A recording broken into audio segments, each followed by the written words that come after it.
2nd, Earth Day 2008. It marks the 10th anniversary of Disney's Animal Kingdom, and we are so proud and happy that you are here to celebrate with us. As a member of the opening team for Disney's Animal Kingdom, I'm very privileged standing here with many of my fellow cast members who are also opening day cast members. But we've got some very special guests as well. So Rohde, the Senior Vice President of Walt Disney American He led the creative team and the development of this incredible park. And world-renowned conservationist Dr. Jane Goodall, who was here on opening day 10 years ago. And she has been a very valued and treasured mentor for us throughout all of the years.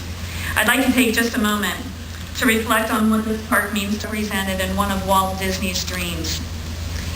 This park clearly has its roots in Walt's love of animals and nature. And we also see Walt's commitment to conservation and to the environment reflected in this park's mission and how we operate it every single day. The creation of Disney's Animal Kingdom inspired us to do more to help wildlife, and it led us to establish a conservation fund that supports hundreds of conservation projects every year throughout the world. So it's fitting that today, as we celebrate a decade of dedication to wildlife and wild places, on the anniversary of Disney's Animal Kingdom, that we would celebrate a new name for our company's conservation fund. All of you today are the very first to wear your Conservation Hero button, which is given to guests as a thank you when they contribute to the fund. From this day forward, Disney's Wildlife Conservation Fund will be known as Disney's Worldwide Conservation Fund. Well, thank you and good morning to everybody. How exciting it is for me to be back here to celebrate the 10th anniversary of Disney's Animal Kingdom.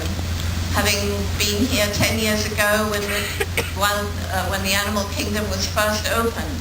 And every time I come back, I feel this sense of, gosh, if I was an animal out of my natural habitat, this is where I would like to be.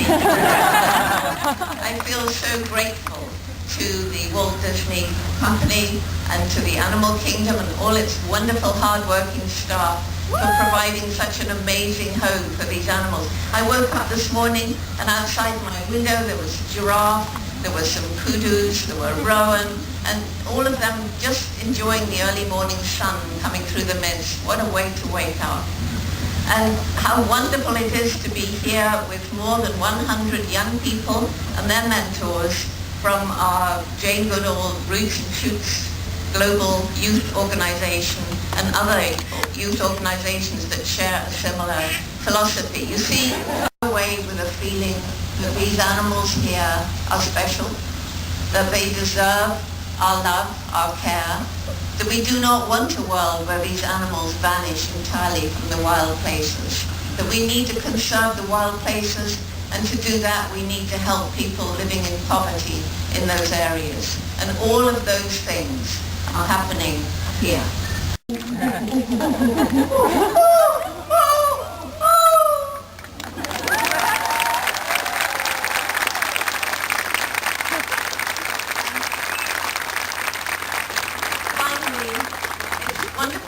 Standing here with Joe Rohde.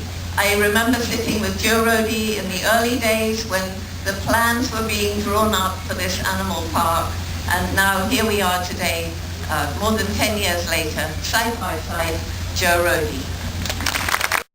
Oh, thank you, Jane.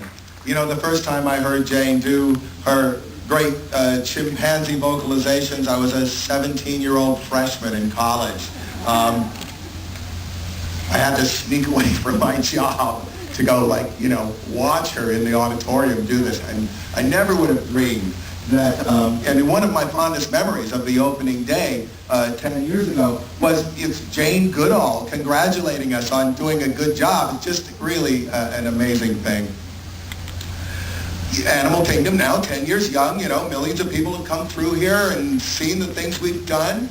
And I guess you could stop and congratulate yourself, but really this is kind of an ongoing story.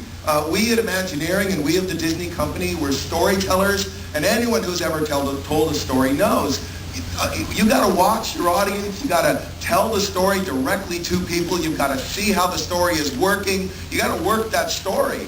Or it kind of falls on the table, and that's what we do every day.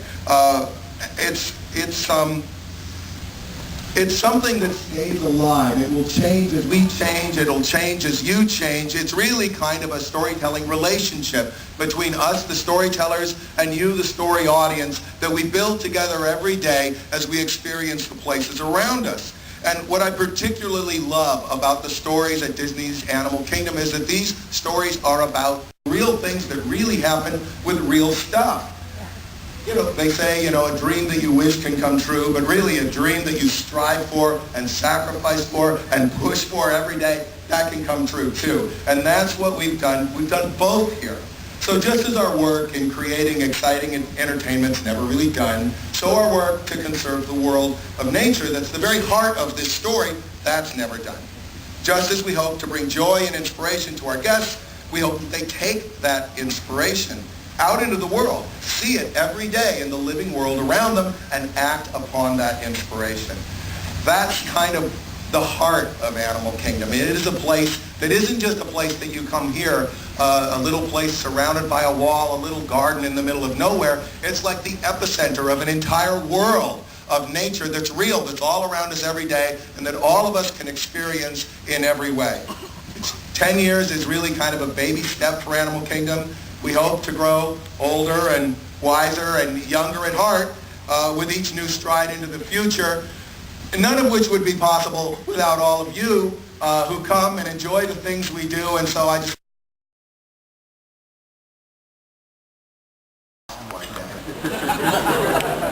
I really did. I was walking, and because you got pictures, there's no navigational stuff, right? You're just mounds of dirt and trails of dirt, and some of them just dead end. And I'm walking along, and I realize I don't know where I am.